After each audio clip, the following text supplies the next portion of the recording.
Pagsubok sa mikropono, 1, 2, 3. Pagsubok sa mikropono, 1, 2, 3. Pagsubok sa mikropono, 1, 2, 3. Pagsubok sa mikropono, 1, 2, 3. Pagsubok sa mikropono, 1, 2, 3. Pagsubok sa mikropono, 1, 2, 3.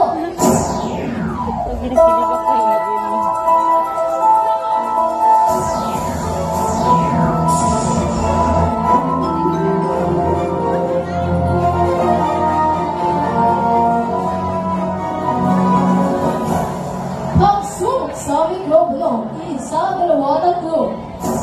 Pagsubok sa mikropono, 1, 2, 3. Pagsubok sa mikropono, 1, 2, 3. Pagsubok sa mikropono, 1, 2, 3. Pagsubok sa mikropono, 1, 2, 3. Pagsubok sa mikropono, 1, 2, 3.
Bilang Slug Vigilantes, paling sa katotohanan, ang radyo ng bayan. Radyong subok na maaasahan sa lahat ng oras. Ito ang himbilan na hitik sa impormasyon ng nagpapanahon. Ito ang 38.7 DXBC, himbilang Slug Vigilantes, paling sa katotohanan, ang radyo ng bayan. Ang mga balita ngayon ay bawang katotohanan at inaabangan. Magandang hapon, Pilipinas! Magandang hapon, Mindanao! Lahat tayo ngayon dito sa Kabangan Pilot Central Elementary School, Kapakay, Cotabato. Welcome sa ating balitaan ngayong hapon. Mula sa bulwagang pambalitaan ng DXBC, himpilang Slug Vigilantes, panig sa katotohanan, ang radyo ng bayan. Ako si Summer Laharan. At ako naman si Alicia de las Negra.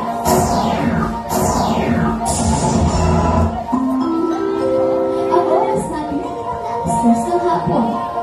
Para sa Balitang Nasyonal, DA itinaas ang presyo ng pulang sibuyas sa 150 pesos. Para sa Balitang Lokal, nagpanggap na nurse sa ospital, tinagayaban ng silang nasanggo. Para sa Balitang Sports, volleyball star mabawi sa 2026 season. Para sa Balitang Showbiz, masaya ang puso na makita si Jillian. Ngayon, pakinggan natin si Rainiel Puntal para sa Balitang Nasyonal. Ibalita mo, Rainiel.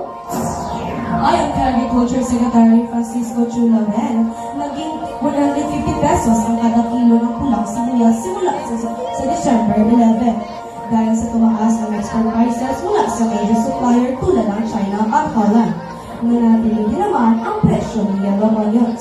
Susupilihin rin ang lahat ng importasyon sa Enero sa paghahanda sa harvest season ng mga lokal na magsasaka.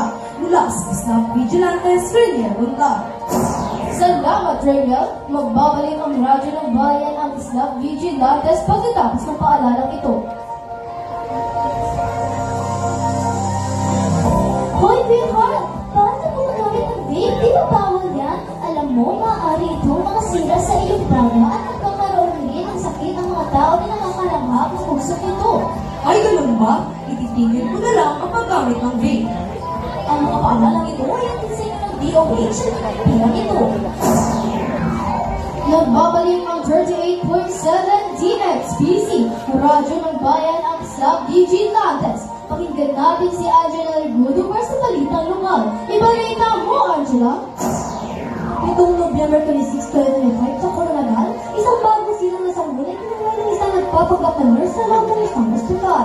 Ayon sa tagapagsalita ng Global, sinabi ng ama ng sanggol na 2 araw pa lamang sila ng sanggol nang lapitan si Nonos Suspect na kunwari nagsuliki ng kalagayan ng bata. Mula sa Isla Vigilantes, Angela Licudo. Salamat, Angela. Ngayon naman ko naman tayo para sa balitang sport. Walang balak na magbinero ang Maripustar na si Eliza Valdez. Nabigo ang 3-man goal si Masos na napasok sa semifinal ng PBL. Reinforced kay Charas matapos matalo sa Petrogas ng may 1925, 25-16 at 14-25 na score sa quarterfinals. Ako si Jamie Losa mula sa Club Vigilantes. Salamat, Jade. Ngayon, dumako naman tayo sa balitang showbiz.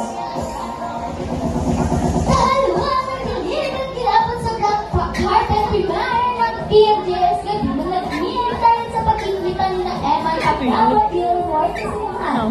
Sa Chika Minute Report ni Abby Campbell sa GMA News itong Martel, sinabi ng mabot na sa 14 million ng views sa Instagram. Account ng sponsor ng GMA Original TV sa naturang unang pagtatagpo ng dalawa. Ako ang si Alicia Damasnea, ang inyong showbiz besties! Kami ang iyong kasama sa balitaan ngayong hapon mula sa 38.7 DXPC, Isla Vigilantes, ang radyo ng bayan.